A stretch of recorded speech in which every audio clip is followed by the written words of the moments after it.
So we tried to do this at Facebook Live, I guess about 2 or so weeks ago, but for some reason, Facebook chose not to save it. Thank you, Katie. And so here we are. I'm trying to do it again in this interface, and hopefully this will go better.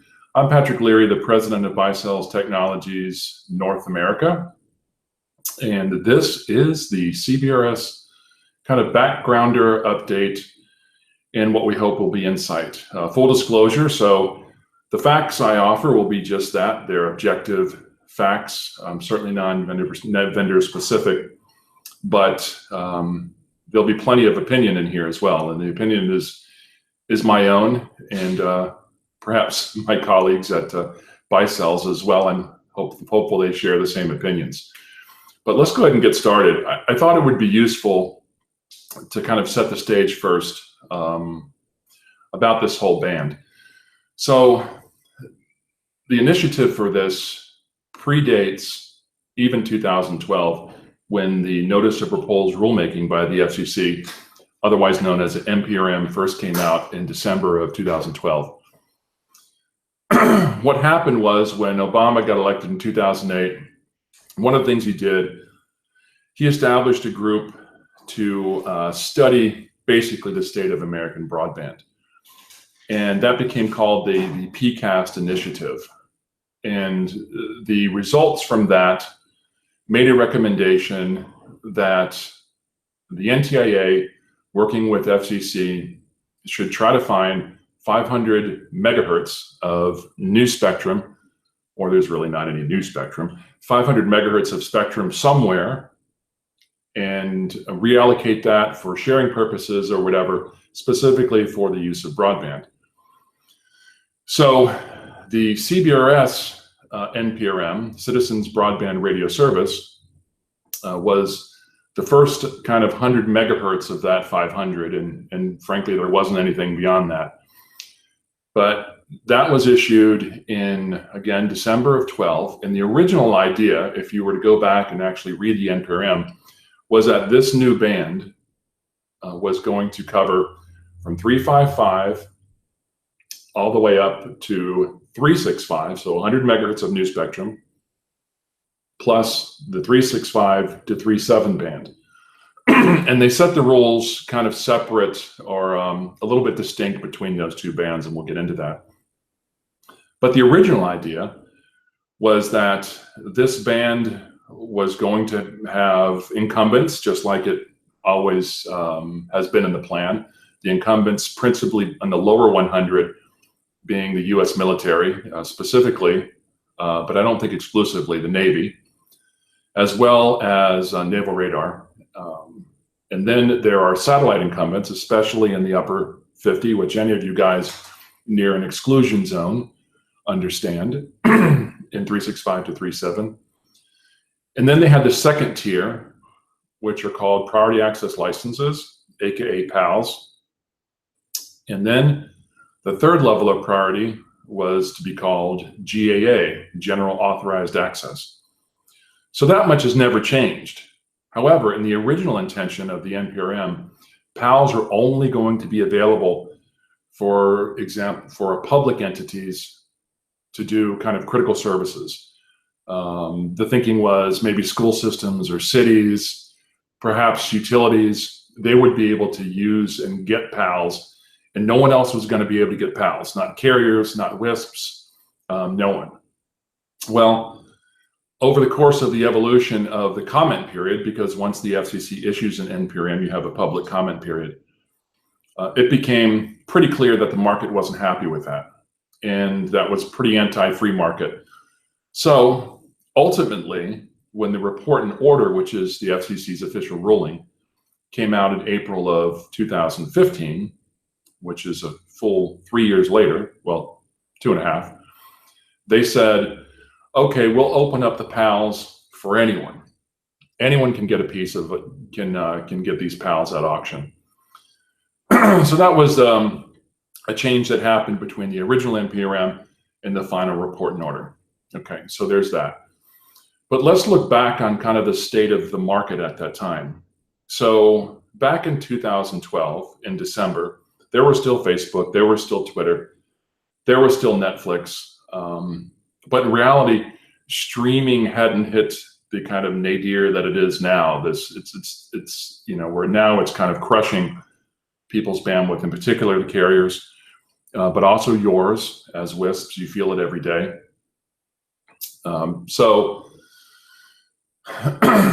With that, when the first report and order came out, there wasn't a whole lot of screaming yet by the carriers for rule changes. Okay, but look what happened since that time. Again, I've got some notes on it. I refer back to it. So in spring of 2015, Twitter finally integrated their Periscope live system for all users, all general users. About that same time period, Facebook did the same thing with their Facebook Live. YouTube began doing this feature right here. And as well, since 2012, Netflix traffic, or Netflix subscribers, I should say, has grown 3x, okay? So there's been phenomenal growth of these kinds of streaming applications. And at the same time, in the beginning in 2012, the 4G network was still being built out, right? And now that's pretty much done. And now everyone's talking about 5G. So let's be clear that 4G kind of does reflect some level of specificity with technology, but 5G, no. 5G is really just a marketing term that's meant to imply gigabit or better speeds. So when you hear 5G and you hear people talking about it or saying they're selling it or whatever, that's really what they're talking about. Of course, to do those kinds of speeds, as every one of you knows, you need a lot of spectrum, right? So you can deliver all day 50 and even close to 100 megs and 20 megahertz of spectrum, but you ain't doing that with a gig. You need 80, whatever it is. You need a lot of spectrum to do that. So with the whole concept of gigabit speeds, aka 5 gig, kind of knocking on the door, and with all the streaming and everything that's happening, my own household is a great example of that, with 4 teens and everyone's got devices and our smart TV is connected to the Wi-Fi and everything else. And then with the change in administrations that happened last November, the carriers thought, aha. So they pretty much hit the panic button in mid-2016 when everything just went mad in streaming and everything. And then they began to grumble about the existing rules of the CBRS report and order. When Trump became president and administrations changed parties, they thought, okay, now maybe we have a shot at changing these rules. So they went full bore at this very late game, after substantial investments by the market, by all the entities creating this spectrum access system that we'll talk about. The T-Mobile, CTIA, and all these guys have come in very, very late in the game, demanding rule changes. And we'll talk about that threat and potentially what it means. Now, let me say a little bit about why this band itself, in terms of where it sits on the frequency chart, is unique. So you may not know, but the 3.5 band, while the DoD had it tied up in the US, pretty much globally, almost everywhere, I think except one of the exceptions was China, which is, I think there's still some license there. But certainly Russia and the former Soviet republics, Europe, Canada, all of Latin America, I think much of Southeast Asia, Africa, many places have been doing 3.5 for fixed wireless broadband for a long time. And I'm talking well over a decade. But with the US not being on board in that frequency, that limits market scale, especially since the US from a technology standpoint, in a market standpoint, in a global sales standpoint, vendor participation standpoint, technology development standpoint, the US remains kind of a gravitational center of mass. So this band, with the US coming on board, globally harmonizes, for the most part, that spectrum. And that's huge, because that means other vendors will jump into the fray. So we're certainly one of them, but there are many, many others, and not just for fixed services, but for all kinds of other things. It means the device manufacturers will have a larger market, so they'll want to play in it. And as a result of this, you see evidence for it, because when the report and order came out, one of the things the FCC said, it said, you know what? We're just a regulatory agency. We're not the smartest people out there to really help develop the mechanisms to make this thing work. So they left it to industry to develop this spectrum access system, this SAS system, this dynamic way of managing the spectrum environment. They said, we'll let you guys figure that out. Let industry figure that out. So a number of companies were formed, Federated Wireless among one of the early ones, and several others. And then there are a lot of other groups of stakeholders from around the wireless LAN industry and everything. They created this group called the Wireless Innovation Forum, aka WinForum. And the FCC tasked WinForum with developing the specific technical rules. And there's a lot of subtleties in the rules. They had to figure out things like, okay, if you're going to have this active spectrum management system, and you're going to have incumbents, and then you're going to have priority users and people that get protected, there has to be some mechanism for technology to know what is that protection? When is that protection triggered? So even ideas or concepts like, what does it mean to be in use? Seems crazy, right? But it's actually a very complicated question, because is that a question of geography? Is that a question of time? Is that a question of user density? Is that a question of how much speeds are being pushed out there and actively consumed, or bandwidth is being pushed out there and actively consumed? So they had to figure all this stuff out. And if you go up there on winforum.org, and I believe it's 2 N's, WINN forum.org, and you look at the members, you'll see a who's who from really around the technology industry. So they all know that this band means the potential for true global scale of massive proportions, not unlike Wi-Fi. In addition to WinForum, another group was created. Whereas WinForum is kind of technology agnostic, it's not weighted towards Wi-Fi or proprietary or LTE. It's vendor agnostic, and it's technology agnostic, excuse me. Then came this group called the CBRS Alliance, Citizens Broadband Radio Service Alliance. Now that group, of which the key participants include Google, it includes Charter, Comcast, Time Warner, some utilities. That's another who's who. But unlike the WinForum, the CBRS Alliance is specific to creating a set of structures with the SAS and the market at large relative only to LTE. In other words, issues of coexistence among other LTE users.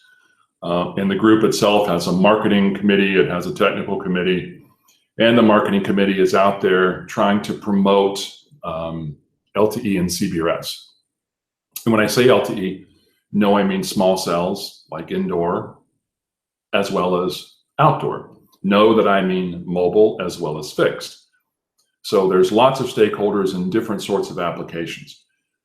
But who's who, everybody, they're all over this stuff, one way or another. Every big company that's worth mentioning, whether it's WinForum, CBRS Alliance, or both. The other thing that's interesting about this piece of spectrum is that way back in the day, some of you may remember, when some of the 700 megahertz auctions went off, the idea was that with small business credits and everything else like that, the FCC thought that would be a great opportunity, and the expectation was that a lot of small entities like rural telcos, of which, say, for example, in Iowa, there's like 600 of them, and others would have opportunity to get spectrum at auction. Well, that didn't turn out. So what happened was, and one of the particular auctions is that Verizon basically came in and gobbled up everything. Okay, so with the plans for CBRS, it's different in a very interesting way, in a way that I've never seen in my now basically 20 years in this space. This particular band, because of where it sits, is not purely a mobile band. In fact, it's not even really ideally a mobile band, except for short range, maybe pedestrian level mobility, nomadic use in urban corridors, in building, that sort of thing. It's actually more idealized spectrum for the fixed wireless side. However, it's close enough that mobile believe they can make great use of it. And you remember that the mobile guys are getting their precious multi-billion-dollar spectrum crushed. So they look at this band and they say, aha, here's a cheap opportunity for us to kind of rescue or pull off some of the massive overcapacity of some of the streaming stuff and take it off the truly mobile spectrum in terms of vehicular speed mobility, pull it off that and offload it to this new band. Now, the areas where they need that kind of thing is where user density is highest. So where is that? In building, malls, hospitals, inside businesses, MDUs, MTUs, urban corridors, in particular urban corridors, maybe into suburbia. But where they don't have that problem, their bandwidth getting especially crushed, is the very rural areas where many, or perhaps most of you guys operate. So what was really unique about this piece of spectrum was that you had these massive companies, AT&T, Sprint, Verizon, T-Mobile, all these guys expressing massive interest in this band, commenting like hell in the comment periods of the FCC.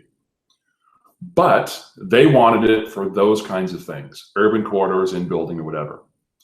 In other words, what they wanted it for was for non-overlapping reason for what you want it for, which is fixed, rural, exurban, maybe some suburban, but the preponderance of it being rural fixed.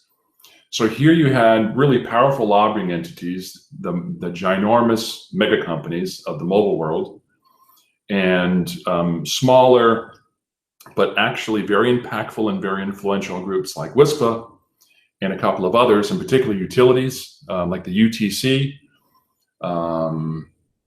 NRESA, which is National Rural Electric Cooperative Association, APPA, American Public Power Association. Those are two groups that represent really small local utilities. They said, hey man, we really want this spectrum for fixed. WISP want it for fixed commercial service. The utilities, they want it for their own operations, right? So that was another very fascinating dynamic, right? You had mobile users who wanted it for a specific application in an area completely distinct from where the fixed guys wanted it. FCC was very happy about that, as you might imagine, because it's hard to make the mass of everyone happy. The other thing about this band, it comes along at a time when things like IoT, which is kind of its over-bandied term. However, it is true, right? So intelligence is being pushed to the edge. Cameras are everywhere, right? They're on your track. Here in Florida, it's hard to hit a traffic light now that doesn't have a camera on it, much to our chagrin. Parking meters, Amber Alert signs, traffic boards, oil fields, monitoring of SCADA type systems, these kinds of things. Intelligence is driven further and further and further to the edge. With that comes the need for bandwidth. And so here comes CBRS. Here comes a globally harmonized band. Here comes a band that promises mass adoption by all kinds of devices. So there are all these spectrum orphans out there in the US in particular, utilities being one of them, right? In Canada, utilities actually have dedicated spectrum of 1.8. Very good by their government. Here in the US, where our utilities are getting hacked and it's hard to get more critical than a utility. And if I live in Florida and many of my neighbors still don't have power. So if you don't have power, well, that's when you really feel the criticality of utility, right? So that infrastructure and those group of entities have been clamoring for a piece of spectrum that allows them to deploy a standard. Because up to now, those kinds of guys have been doing 900, which is kind of an orphan band in the US. Not very big, very crowded, proprietary systems, and big institutional organizations like utilities, and even small ones. They really don't like proprietary, right? They're not bleeding edge guys, but they like something that's reliable and doesn't vendor lock them. So this band has them very excited. The same is also true of the oil patch, transportation, all these other sorts of areas. So not only do you have huge interest from the mobile guys, from the rural fixed guys, now you've got interest from all these other people out there that are spectrum orphans in this band. So these are all reasons why this band is a really big deal. The biggest spectrum announcement in certainly my career. It's a huge, huge, huge deal. And why is it truly a huge deal? Well, it's because not only does that band harmonize and get out there and enable a standard to really kind of thrive and everything, but it enables all those spectrum orphans, whether that's you, whether that's a utility or oil and gas or even a hospital. It enables all these people, at least under the current rule set, to perhaps get a priority access license. And if they get that priority access license, what does that mean? That means that they can operate a protected network, just like Verizon, just like AT&T. Money likes protection, right? So if private network operators and if WISPs can get PALs, that means money's going to crush, just going to fly into this band. Investment will fly into this band because capital likes protected operation. And so do the people that run the operations, right? There's much less interference risk.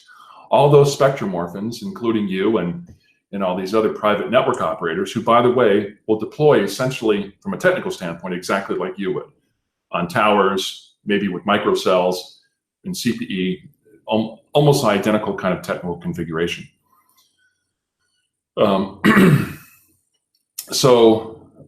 That's a very, very, very big deal. Those are all the reasons why that is a very, very important thing.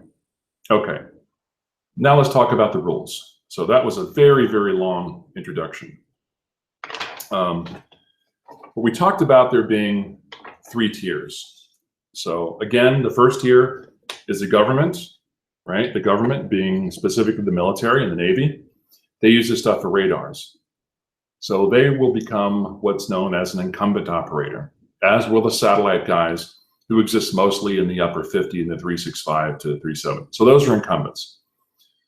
Then you have this priority access license tier. And the way the existing rules are is that these licenses will be auctioned, and we don't know yet what the auction will look like. We'll talk about that. Will be auctioned in 10 megahertz chunks, okay? And there'll be 7 10 megahertz chunks for a total of 70 megahertz. Now, those priority access licenses currently, under the current rules, will only exist in the bottom 100 from 355 to 365. There will be no priority access licenses available as currently contemplated in the 365 to 37 range. So what does that mean? At the bottom, you have a 100 megahertz, you have 7 available priority access licenses. That leaves 30 available for GAA, General Authorized Access. You combine that 30 with the 50 from 365 to 37. Now you've got 80 megahertz that will always in perpetuity, at least under the current rules, be for General Authorized Access use. Essentially kind of Wi-Fi-ish. But now it gives all these guys a new option other than Wi-Fi, which, by the way, people are excited about that too. Because if you're a hospital dealing with HIPAA privacy issues, or a bank doing secure financial transactions, or even hotels doing their internal operations, not just their guest services over Wi-Fi, you know what? They would all rather use some other thing for their operations, something that's more protected and more secure, like CBRS would be, and CBRS gives them another option to do that. So the only reason they use Wi-Fi is because they have to. So that's another reason why they're excited. But in any event, 7 PALs, all in the bottom 100. However, the way the rules are currently written is that once this auction takes place, let's say a PAL is not taken at auction. Let's say, I don't know, let's say Diller, Nebraska, ultra rural Diller, Nebraska. Let's say there's maybe only 2 entities that want to take a PAL. So then maybe you got 20 megahertz that's taken at auction there. What happens? Well, the remaining that would be PALs, the remaining 50 megahertz, 10 megahertz licenses, will fall into the GAA pool. So then that increases the amount of GAA spectrum available in that particular geographic unit that was auctioned off. Now, if you go maybe somewhere more rural and maybe only 1 entity wants a PAL, under the current rules, the current rules say it has to be at least 2 entities. If only 1 person wants a PAL, it all goes GAA. So you would have 100 megahertz of GAA at the bottom, 50 megahertz of GAA at the top, all entirely general authorized access because of the allocation of no PALs in that area. Now, what are some of the details about the PAL? Well, first, and this is important to understand, and this is one of the central components of this spectrum, a priority access license doesn't give you the rights to a specific fixed 10 megahertz chunk of band that sits around the spectrum chart and doesn't move. It's a floating 10 megahertz, can be anywhere in that bottom 100. Why is that? Well, the Navy will not tell us, will not tell you, will not tell me, will not tell anyone what exact frequency their radar will fire, or when it will fire, or for how long it will fire. And because they will not do that, there is no way to say, okay, the Navy will only be in this particular piece of CBRS, so there won't be any PALs there. They'll just be incumbents. Instead, the Navy says, hey man, our radars could fire anywhere within that bottom 100. And if it does, baby, you got to move. So for that reason, the licenses are floating, okay? The additional rules about PALs currently, and again, everything I'm saying now is about currently. It's a 3-year license. So the PAL is a 3-year license. However, the first time the auction goes off, there's a right of renewal for an additional 3 for a second term, bringing your rights as a first-in PAL operator or a first auction PAL operator of 6 years. Problems with that. The problems, even many in the WISP market agree, and certainly every carrier on the planet operating, at least in the US, agrees, that's not a long enough license term. Because if you're going to make a major capital investment, 3 years is kind of a short term to do that, especially because of point 2. The other rule is that there was no automatic renewal. There was no right to renew. So imagine that. You're going to spend billions to build out something. You only got a 3-year term, and there's no promise you'll get that back. That ain't happening. So we'll talk about that being one of the things that will probably change. So you have 10 megahertz, floating, 3-year terms, right of renewal, first time only to 6 years, and then stop. So the third thing about the PAL, or fourth or fifth, I'm not sure which one it is that the original plan was to auction these off by Census Tract. So there are approximately 74,000 Census Tracts in the US. And the Census Tract is not really a geographic unit based on kilometers or square miles. It's based on population. So a census tract in Manhattan may be a block or two. I don't know exactly, maybe that's an exaggeration, but something like that. However, in a super rural area, again, it may be a whole county, okay?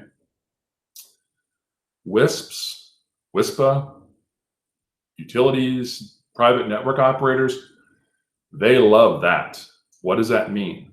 It means that there are 74,000 individual census tracts. And within each census tract, there are 7 potential licenses. That's some 500,000 total licenses. What does that translate into? That translates into probably a very, very low-cost license in a rural area.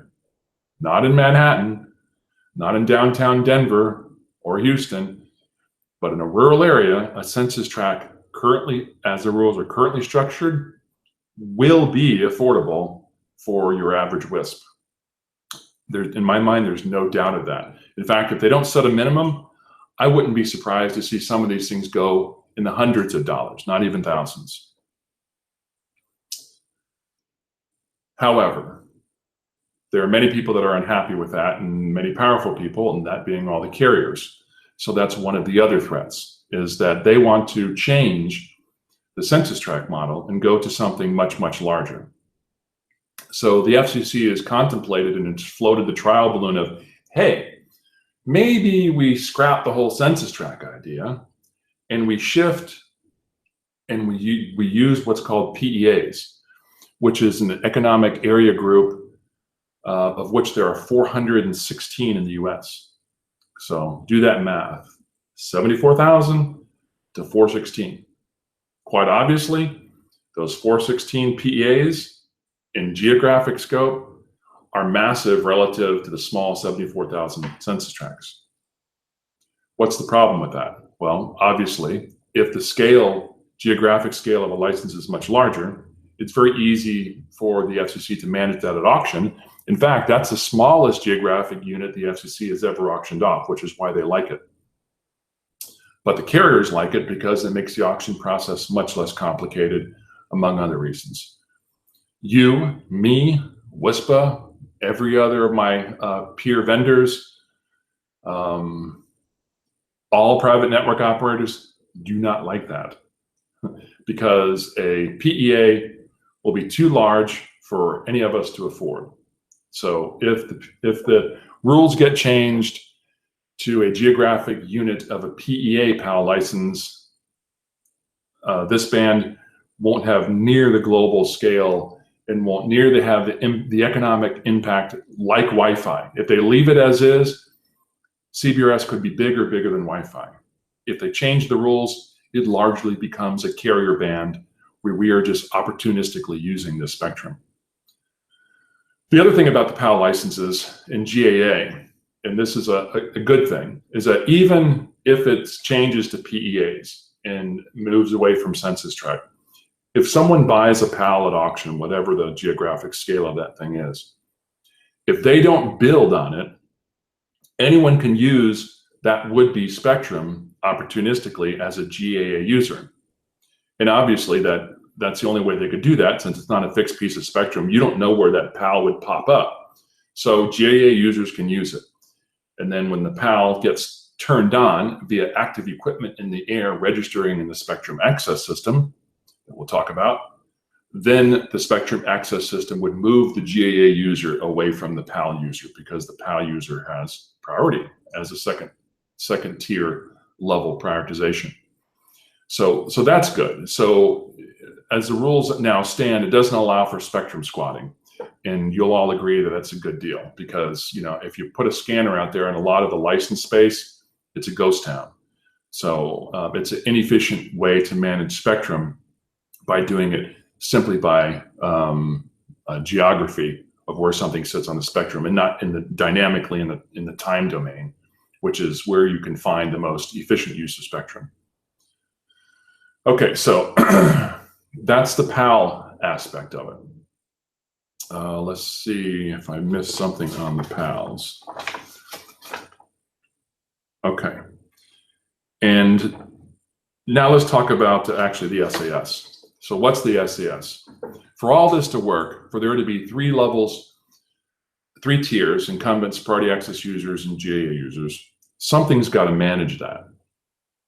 So this WinForm has created the mechanisms for a spectrum access system, aka a SAS, or you might think of it more commonly, as I like to think about it, like the Borg. Every device operating at a certain power level, because there are different categories, category A and category B of CBRS equipment, but every device, in particular base stations, have to connect to the spectrum access system, because that spectrum access system, they're all interconnected. They're out there assigning where you can operate, what spectrum you can use, managing the interference environment, in particular, protecting incumbents from priority users and GAA users, and protecting priority users from GAA users. So in the beginning, the spectrum access system won't be entirely dynamic. Eventually, it probably will be. Okay, Savannah, yes. Okay, Savannah, I got that. Train of thought, sorry. So who's building this spectrum access system? It's not the FCC. In fact, the FCC took, not so much bids, but they took proposals from a lot of,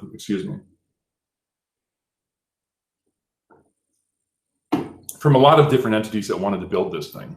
And as you might imagine, the database expertise required in something like this is pretty massive. So people like Google, Sony, Amdocs, Federated Wireless, ComSearch, all submitted applications to operate a SAS. And then the FCC approved a bunch of them. So they're building this thing, and then they will all have to interconnect themselves. So the SAS manages this environment somewhat dynamically. Every base station plugs into the SAS. So the Borg is coordinating all this stuff, managing it in the time domain. Here's an important point that maybe no one has ever told you about the SAS. The SAS will cost you money. So every device plugged into the SAS will require a subscription from that SAS vendor. It's got nothing to do with the hardware guys. So in order to play in CBRS, even as a GAA user, not just a PAL user, your device ultimately will have to plug into the SAS, which means you'll be paying a subscription. So knowing that, we're all trying to figure out feverishly exactly what the pricing plans will be. And they had better be reasonable, or else what's the point, right? So if it consumes too much of your already slim profit margins, then that's a huge risk. So we're trying to figure that out. The other thing about that you should know is that not all SASs will be the same.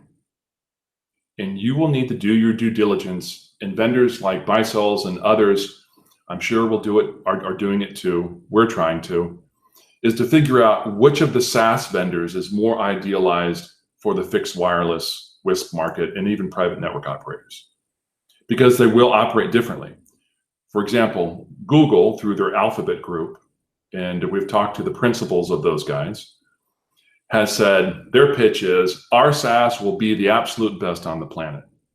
They say, if you use our SAS, we will be able to enable the highest density of CBSDs, which is Citizen Broadband Radio, or Citizens Broadband Service Device, something that plugs into the SAS.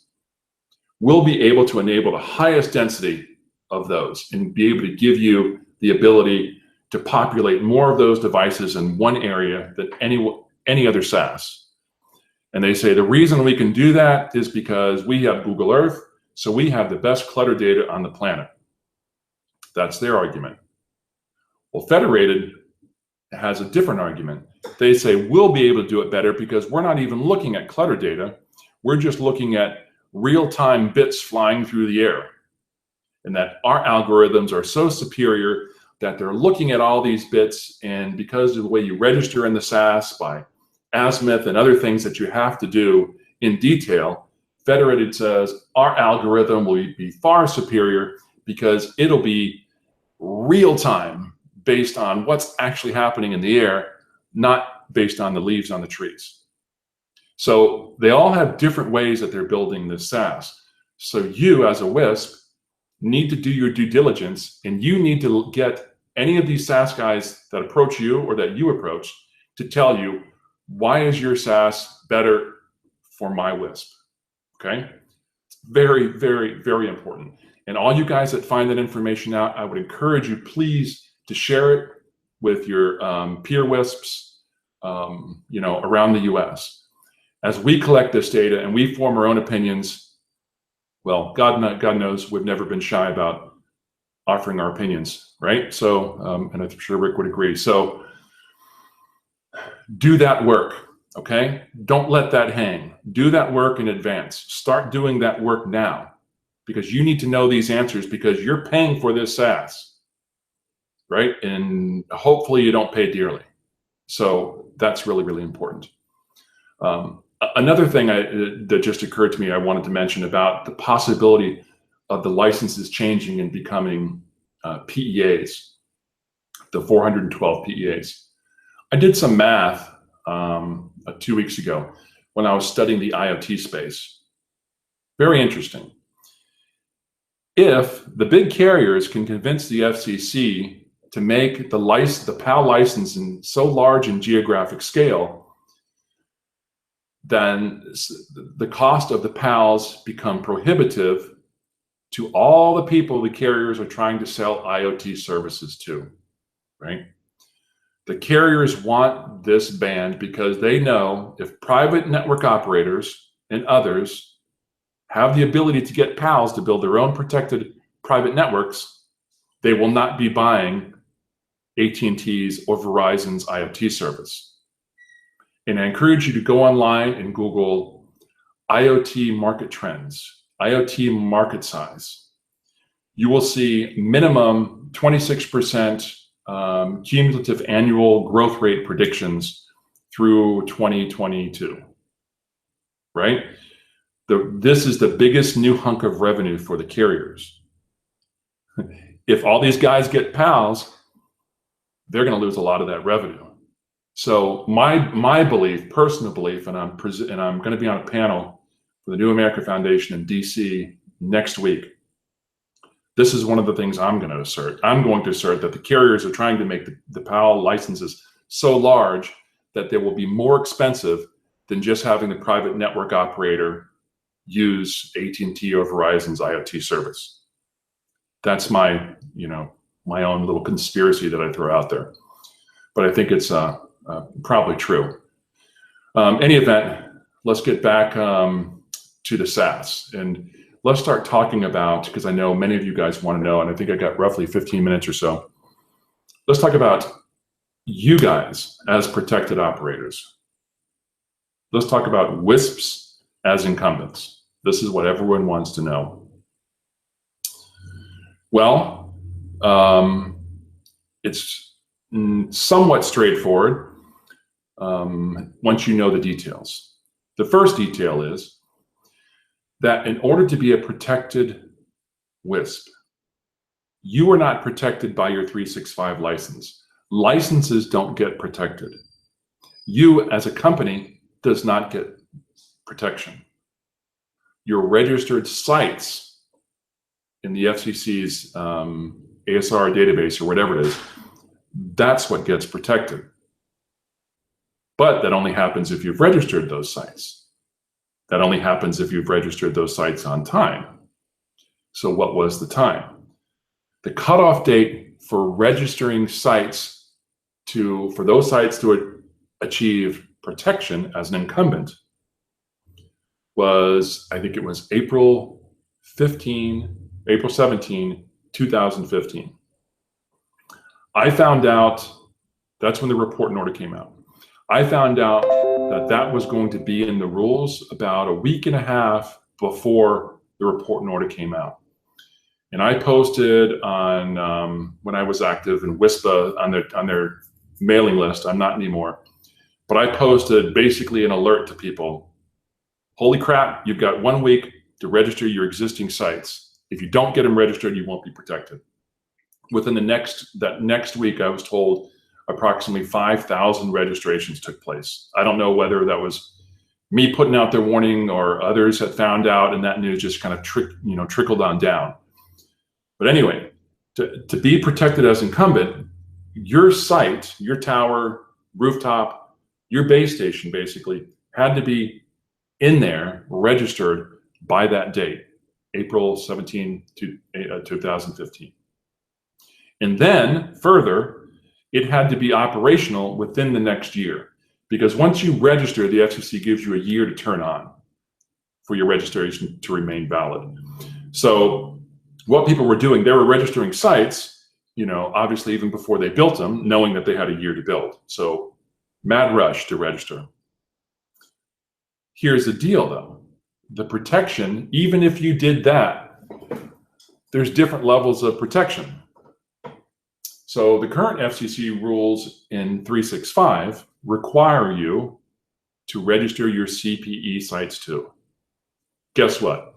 No one likes that. A lot of people don't. Even the FCC understands why people don't. Because one of the reasons is a database one of your customers. Who the heck wants to do that? Not me, not you. So the FCC hasn't penalized people for not doing that, at least not monetarily. There is, however, a penalty under the rules in CBRS.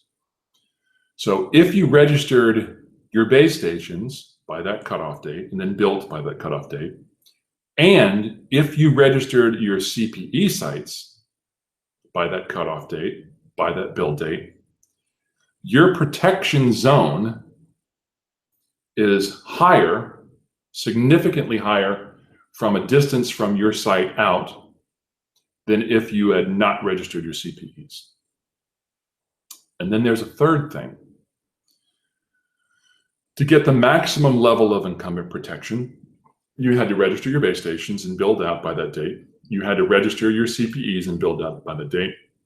And then you had to do what's called registering your service contours, which gets to be kind of arcane. And there's precious few of you that did that. So basically, your protection as an incumbent is really based on which, if any, of those three things you did. If you didn't do any of it, your site isn't protected. But you know what? In GAA, I don't know, personally, I don't know if that's a big deal anyway, because you're not protected now, right? The rules don't protect you now. The rules say you got to cooperate. Your competitor has to cooperate. Of course, FCC didn't tell you what the heck cooperation means. Neither did they define it, nor did they tell you the extent of it. So it was a jobs program for lawyers. But in any event, you really don't have protection now in 365. So if you didn't register, you don't get protection either under GAA, except, and this is an important point, when you turn up as a GAA user, you're still plugging into the SAS. So the SAS will find the cleanest spectrum in the GAA, the totality of the GAA pool. The SAS will assign you the cleanest space to operate. So that is a benefit, even if you've never registered anything, at least relative to how you operate today. There's an ongoing debate yet that's not settled. I get mixed answers from very knowledgeable people about whether the SAS will protect GAA users from each other. I tend to think the answer is no. But it does start out by assigning you the cleanest piece of spectrum it can find for what you're trying to do. So that's good. So again, about this protection and about the three tiers of protection. Now let's look at exactly what that protection means for you.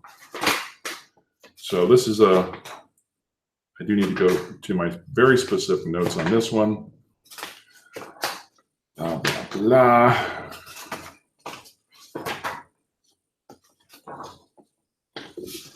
Rick, we still need to get the power levels too.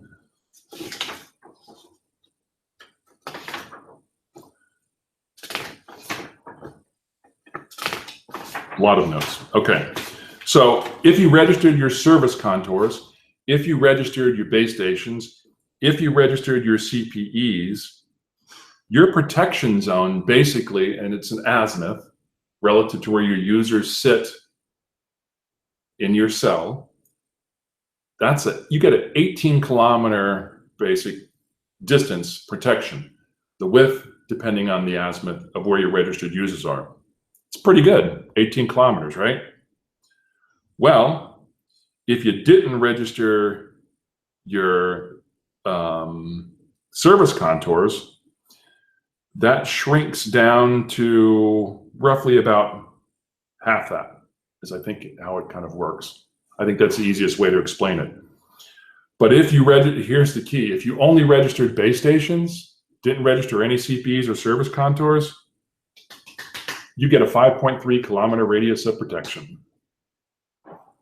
Not huge, a little bit. So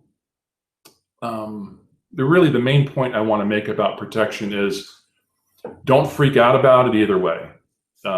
If you got it, don't think you're all that special. It's valuable for a short term until that time runs out, which is basically April 15 of 2020.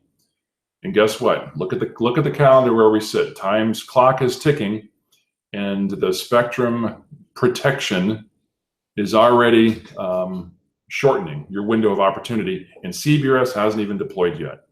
So honestly, I don't put a whole lot of value in that. Others may disagree. Honestly, if you're don't have protection, I wouldn't worry about it too much anyway. Not a huge deal. Honestly, if you're deploying now, you should follow the rules, but you're not going to get penalized if you don't register the CPEs. That's why the FCC tiered this protection zone. They say, hey, you know what? We told you to register your CPE. If you didn't, your protection is shortened. Well, for those of you that haven't registered yet, it's too late anyway, because again, that cutoff date for registering your sites was April 15 of 2017. And if you haven't done your service contours, guess what? That even went away too. So the window of that closed inside of August of this year, right? So don't freak out about the whole protection thing. Now, if you're still concerned about it, let's talk about the idea of grandfathering of equipment. And again, there are some subtleties here, but I believe the information I'm giving you is factual. You can continue to operate your existing 365 gear into perpetuity under the new rules, as long as it's operational, no problem. But you will have to plug it in to a SAS. So if your equipment can't natively operate to connect to a SAS, there'll be plenty of third-party proxy devices that you can put middleware or whatever that you could put in the middle that will then connect your base station to the SAS. So you can continue to use whatever brand thing that you're using, provided you can get it connected to the SAS. Second thing, if you have a protected site, and let's say you swap out a Ubiquity for Baicells, good for me because you bought a Baicells, but bad for you because then that particular site loses your grandfathered protection, right? You can make minor adjustments. I think with antennas and some things like that, I'm not exactly sure where that breaking point is, but I do know that if you were to change wholesale brands and technologies, that you would lose that protection. So that may be something to think about for some of you guys if you've gone through the effort to register everything, okay? That you may want to hang on to that protection by not swapping out, by not losing your grandfathering, okay? So that's a point worth mentioning. Well, what else shall we cover here? Let's talk about a little bit about the threats again, and then the timelines. So the FCC had been saying most of last year that they expected some GAA to come online this quarter, third quarter of 2017. It hasn't happened. With the filings by CTIA and T-Mobile and others to try to change the spectrum, that delayed the process. So the new thinking is that the FCC, inside of this month, that's what Commissioner O'Reilly, who runs the CBRS basically policy inside the FCC as a designated commissioner for this initiative, said to expect the new NPRM this month. In that new NPRM, they were going to tell us their intentions on how to change from Census Tracts to some other entity. Hopefully it's not PEAs. I can tell you the Census Tract is going away. You can bank on it. Absolutely 100% bank that will go away. Commissioner O'Reilly told the crowd that I sat in and listened to that he hates the Census Tracts. Never liked it from the beginning, so that's gone. They may do some other entity like counties. Counties would be much better than PEAs, not as good as Census Tracts. But for some of you in very rural areas, county could still be an affordable PAL. If you happen to be San Diego County, that ain't happening. It's a 2.5-hour run from corner to corner in San Diego County. Scripps Ranch Medical System is not buying a PAL for their place where they operate just south of Carlsbad, or if the whole PAL is going to cost them, mega millions of dollars. The city of Nashville, guess what? It equals the boundaries of Davidson County. So if you're a WISP operating somewhere within Davidson County, if it's counties, you're probably going to have a hard time buying a PAL because it's such a massive geographic unit. Anyway, that's one of the things that will change. Bank on it. Number two, something that I am 99.9% sure that will change is the length of the license. It will go from 3 years to something else.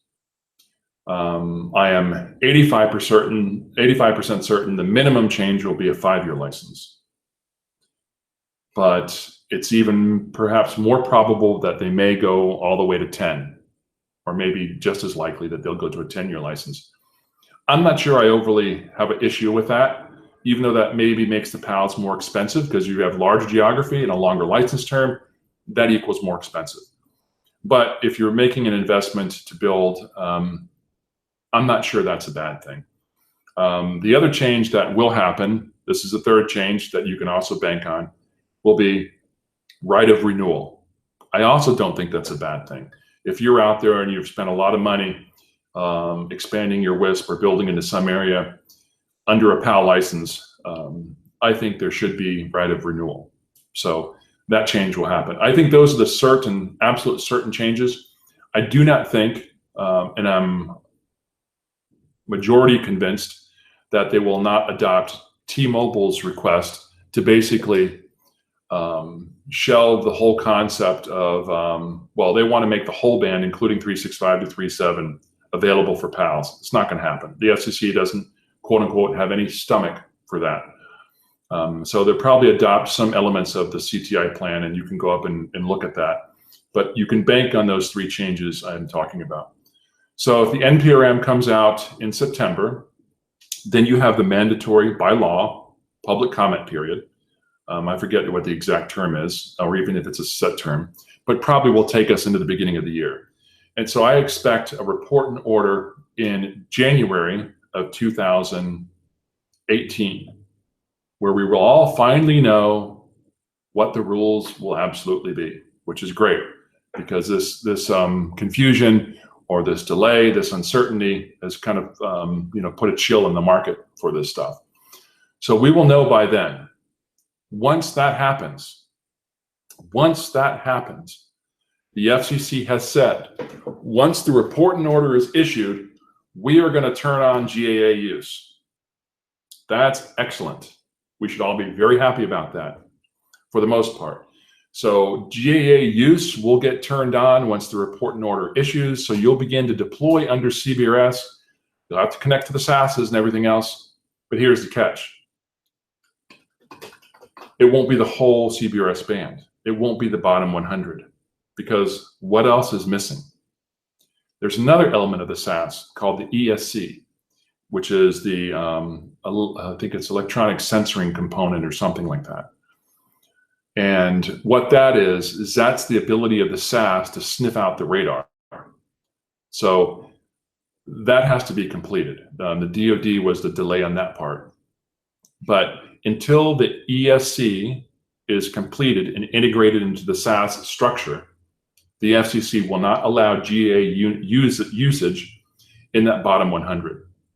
So guess what? The market is cramming trying to get the ESC done, because if it's done by January and the ESC gets turned on, it's approved by the FCC, it's integrated into the SAS, you start deploying GAA, then guess what? By January of perhaps as soon as January of next year, you may be able to start using that bottom 100 opportunistically and roll the hell out of gear. Because guess what?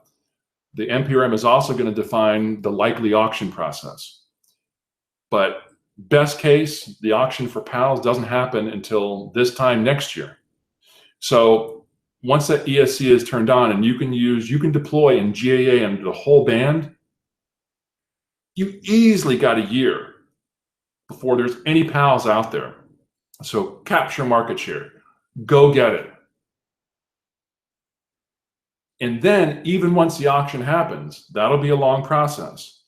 And then once it's complete, it will be years.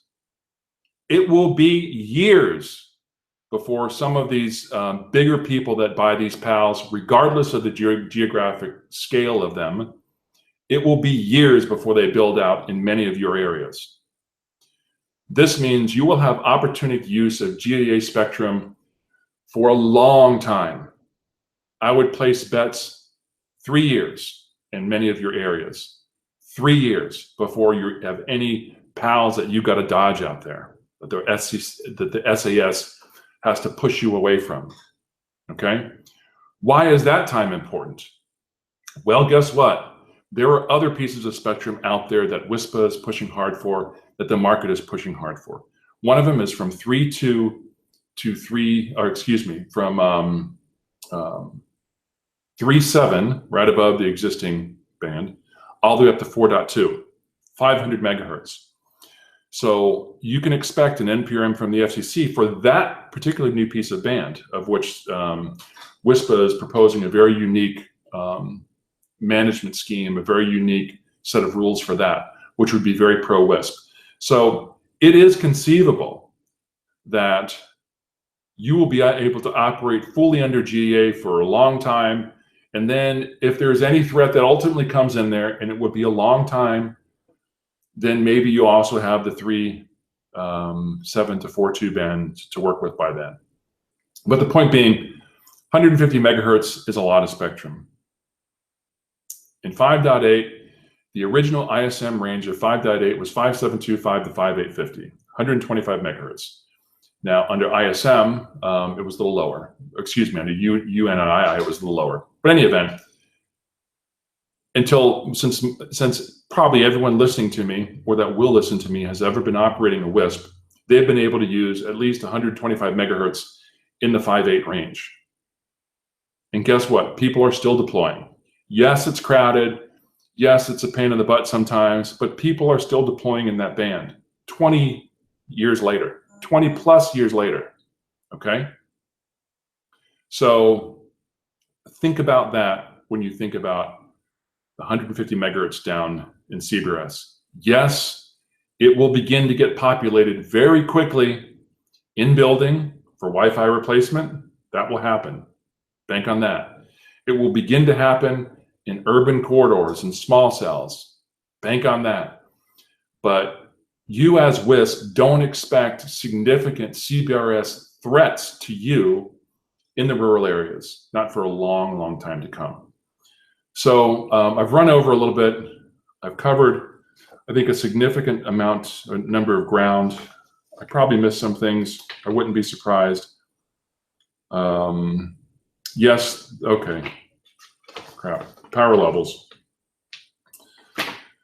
So CBSD, Citizens Broadband Radio Device, or Service Device, the thing that plugs into a SAS. What do WISPs have that others don't have? Well, these little guys, what is it, 23 dBm max, and that's even the LTE limit on a UE. Under the current rules, that was going to be the max power of basically a CBRS device. EIRP, not very usable for a WISP. So WISPA was able to convince the FCC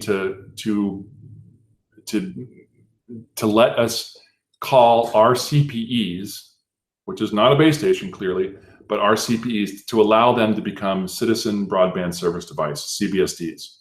That would also connect to the SAS, but they will permit them to connect to the SAS through the base station, which is really important. And that was very iffy for a while that they would do that, because it has to have a direct connection and the SAS has to assign permission and all this other kind of stuff.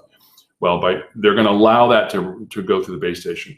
By doing that, that enables those devices to operate under higher power. In ultra rural areas, and there's a calculation in the report and order that helps you figure out where those areas are, that's up to 47 dB EARP. So that's pretty good, right? So it's pretty good, especially relative to 365. So not a whole lot of argument to that. But the point is, those devices will have to register, which means your CPEs will have to register locations, which means your CPEs will have to have GPS. Or you will have to manually enter the location into the database, which will not be a public database. It will be the SAS database. So expect some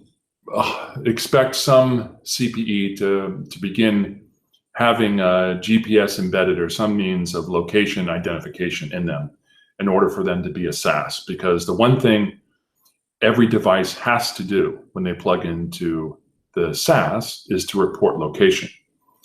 So now we have these two categories of devices. Category B, which is our higher power device. Your CPE is a category B device. Your base stations are category B devices. They will be operating at the higher power allowances under the category B rules. That means they have to report more granular information to the SAS, not just location. It'll have to report azimuth, maybe elevation, a number of different things. That has to happen so the SAS can accurately manage, with the deepest granularity possible, which allows for the greatest density of deployment possible, exactly where those bits are going out of your radios, right? They have to be able to measure that so the algorithms can figure out where to put things. So those devices will have to connect to the SAS, and that's important. Then there's a category A device, which is a low power device. A category A device will only be, for example, a low power device. It doesn't have to be installed by a professional installer. And all CBSDs, which includes CPEs, will have to be installed by a professional installer. Guess what? There's no professional installer certification yet. So WISPA is working on something similar to what Bixby did with the RCDD, which is Registered Communication Distribution Designer certification, to basically create a certification program. So WISPA is going to do that, either themselves or through a third party, but they're going to make it happen. That's going to be a requirement. So your installers are going to have to get certified to have the capability to install any CBSD, base stations and CPE. So start paying attention to that. That process, I'm sure, would be a big topic at WISPApalooza. So the max power of a category B device is 47 dB EIRP in the rural. The max power of a category A device, which does not have to be self-installed by a certified installer, is 30 dB EARP per 10 megahertz channel. That can be indoor and outdoor. So you'll see, and we'll be making some of them too, right? Some of these small cells that you can put, just like we already talked about, our 2x250 or 2x250 milliwatt product, that be light pole or home mounted just for a microcell. Those will have a max of 30 dB ERP. And then for an end user device that is not a CBSD, in other words, for this guy, for sensors, all those kinds of things, the max power that they'll be able to push is 23 dBm. So I think that's important. And I think that was the last key thing I neglected to mention. But if I've missed anything, please hit us up on any one of our Facebook pages for questions. You're welcome to email me directly at patrick.leary, Leary, at Baicells.com, Bravo Alpha India Charlie Echo Lima Sierra.com. and I'll try to get your questions answered. We'll post this, save it. We hope you found it useful. If you attended, thank you very much for listening. Have a good day.